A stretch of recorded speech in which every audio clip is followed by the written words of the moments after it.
बाबा मुझे कोई कहानी सुनाओ ना। हमारे स्कूल में बहुत सारी कहानियाँ सुनाते हैं, कोई कहानी सुनाओ। ठीक है बेटा, मैं तुझे आज एक ऐसी कहानी सुनाऊंगा, तुझे भी बहुत अच्छा लगेगा। ये कहानी एक किसान की है। उसके दो बेटे थे। दादाजी अपनी चाय बनती है जब तक। ठीक है, मैं भी आपकी कहानी सुनता हूँ। चलो कहानी सुनाना शुरुआत करो। तो चलो बेटा, मैं कहानी सुनाना शुरुआत करता हूँ। एक किसान था, उसके दो बेटे थे। वो बहुत ही आलसी और निकम्मे थे।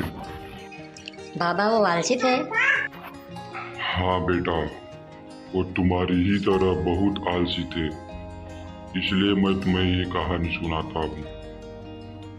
वाह वाह वाह वाह, बहुत अच्छे दादाजी। तो चलो कहानी की तरफ बढ़ते हैं। एक किसान था जिसके दो बेटे थे। वह बहुत ही आलसी और निकम्मे थे। वह अपने माता पिता को कामकाज में हाथ बटाने की बजाय आलस किया करते थे। इधर उधर घूमते रहते थे, फिरते थे। किसान को अपने बेटों की बहुत ही फिक्र थी। वह सोचते थे कि मेरे मरने के बाद इनका क्या होगा, यह अपना पेट कैसे भरेंगे, अपना परिवार कैसे संभालेंगे पाएंगे।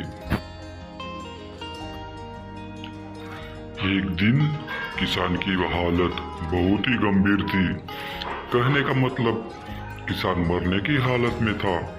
तभी किसान ने अपने दोनों बेटों को बुलाकर उनसे कहा कि हमारे खेत में एक खजाना गड़ा हुआ है, लेकिन वह किस जगह है उसकी जानकारी मुझे भी नहीं है, लेकिन खोदने के बाद तुम्हें वो खजाना मिल जाएगा। हाँ, खजाना? खोदने के बाद तुम्हें वो खजाना मिल जाएगा। इतना कहकर किसान भगवान को प्यारे हो गए।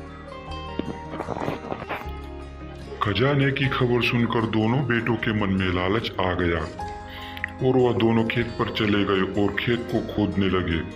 खजाने के लालच में कुछ ही दिनों में पूरे खेत को खोदने के बाद वह घर जाकर बैठ गए और वह अपने पिता को कोसने लगे। इसी तरह कुछ महीने बीत गए और वर्षा ऋतु का आगमन हुआ। बाबा उसमें वर्षा भी थी? अरे वर्षा मतलब बारिश के दिन, पागल। सॉरी बाबा, आगे बताओ। किसान के बेटों के पास पेट भरने के लिए सिर्फ एक ही जरिया था, वह है खेती।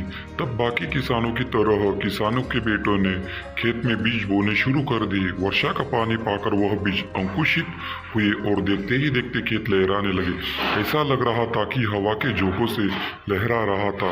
यह देखकर किसानों के बेटे खुश हो गए। उनको समझ आ गया कि परिश्रम ही सच्चा धन होता है, और वो उसी तरह से अपने पिता के शब्दों का मोल भी समझ गए और अपने कामकाज में लग गए। मैं कहानी समझ गया बाबा, परिश्रम ही सच्चा धन होता है। ऐसा मैं भी बड़ा होकर बहुत परिश्रम करूँगा। अरे भाई, हमारी कहानी खत्म हो गई, अब तो चाय दे दो। बहुत टाइम हो गया, बहुत समय बीत गया है।